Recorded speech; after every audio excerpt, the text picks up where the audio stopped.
Wuthering Heights by Emily Bronte. A Mr. Lockwood begins to tell the story.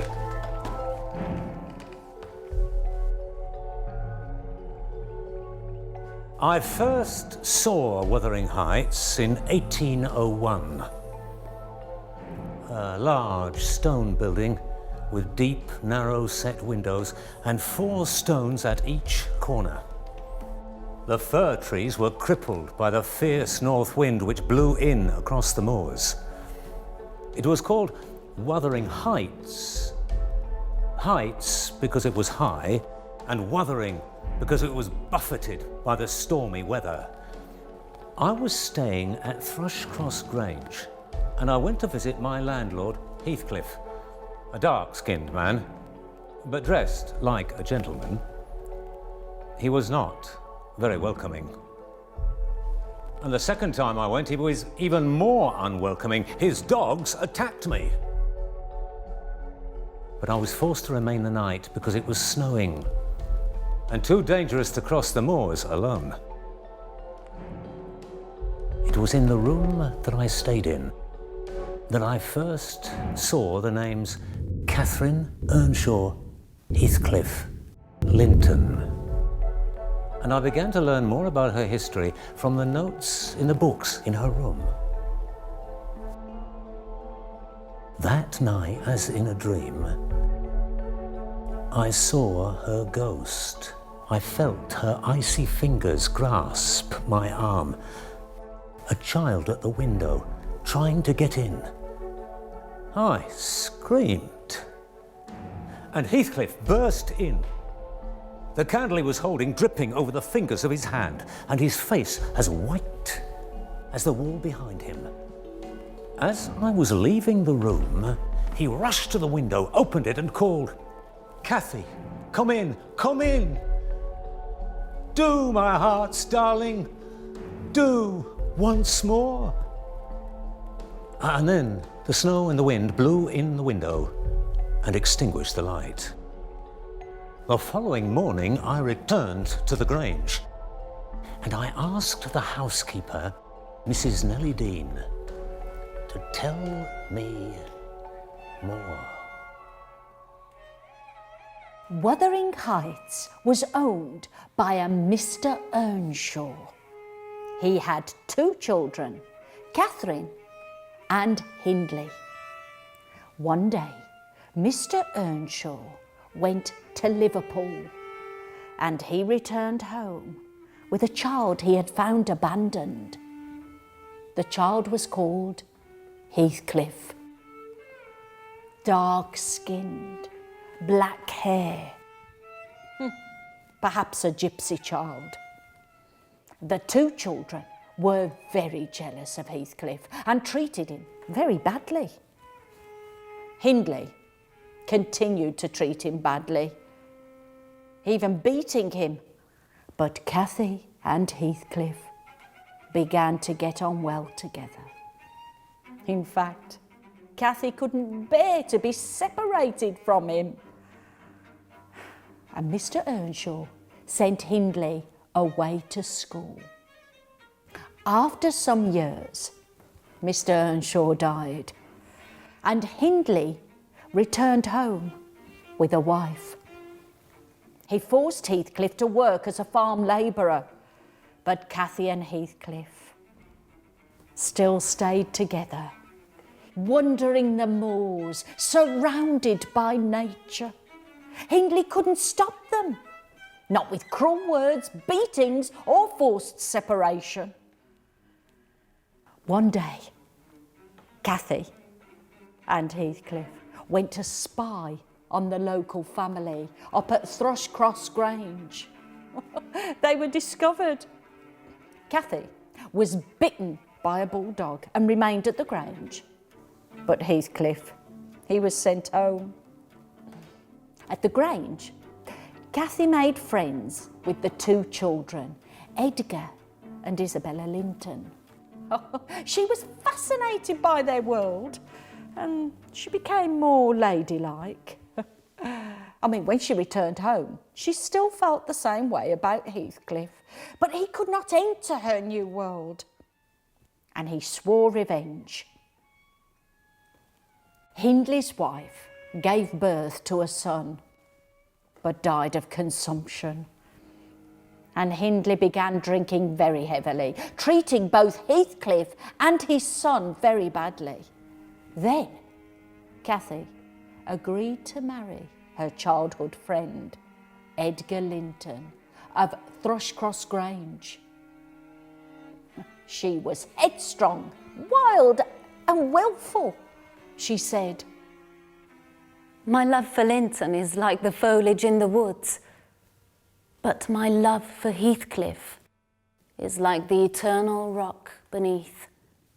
Nelly, I am Heathcliff." Heathcliff overheard Cathy say that she would marry Edgar Linton and that to marry him would degrade her. He disappeared. That same stormy night, a great branch fell and broke the chimney at one end of the house. Cathy went looking for Heathcliff late into the night, but he had gone. Some years later, when Catherine and Edgar were married, the moon high in the sky, Heathcliff returned. He had grown tall, athletic. He seemed intelligent, but in his eyes there was a black fire. He was rich and paid for lodgings up at Wuthering Heights. He began visiting Cathy up at the Grange, and Heathcliff and Edgar quarrelled over her. In a tempest of passion, Cathy blamed them both for not considering her needs. She said, "I shall die, but not be at peace." Isabella, Edgar's sister, fell in love with Heathcliff. He wooed her, and one night they eloped to get married. When they returned, Heathcliff continued to visit Cathy up at the Grange. And during one of these visits, Edgar and Heathcliff came to blows. Then Cathy fell ill. She and Heathcliff met for the last time. She said, "I wish I could hold you till we are both dead."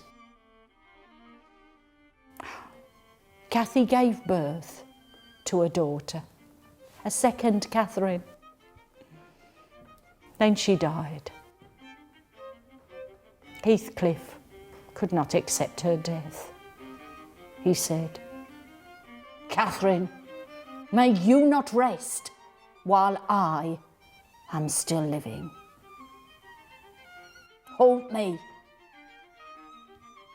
He treated Isabella, his wife, really badly, and she came to hate him. When he became violent, she left to have his child, christened Linton after her family name.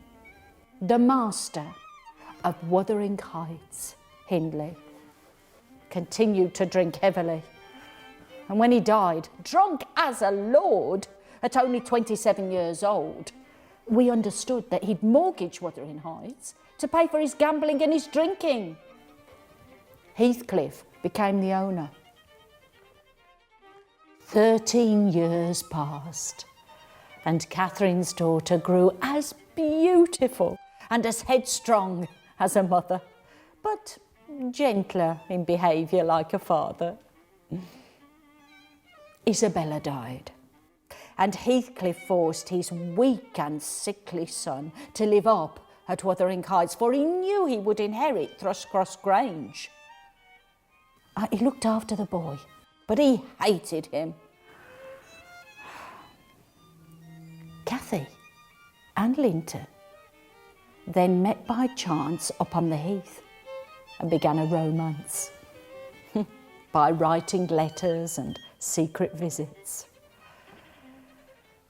While Cathy's father was dying, he tricked Cathy into entering his home and forced her to marry Linton so that he would be sure to inherit the Grange. Cathy's father died and Thrushcross Grange passed to Heathcliff. Soon his sickly son Linton died, and Cathy's daughter and Hindley Earnshaw's son Hareton were condemned to live together with Heathcliff, Cathy as a servant. Hareton was uneducated and uncouth. Living together, despite their differences, love developed between the two young people. Heathcliff wandered the moors looking for his lost love.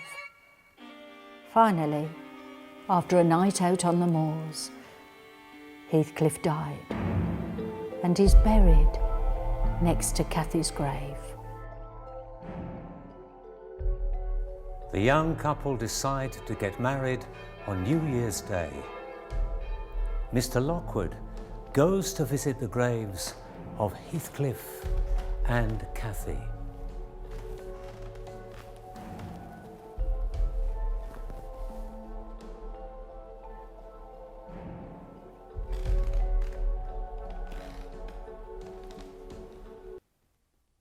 Local people say that the ghosts of Heathcliff and Cathy walk the moors at night. But I wonder how anyone could imagine unquiet slumbers for the sleepers in such quiet earth.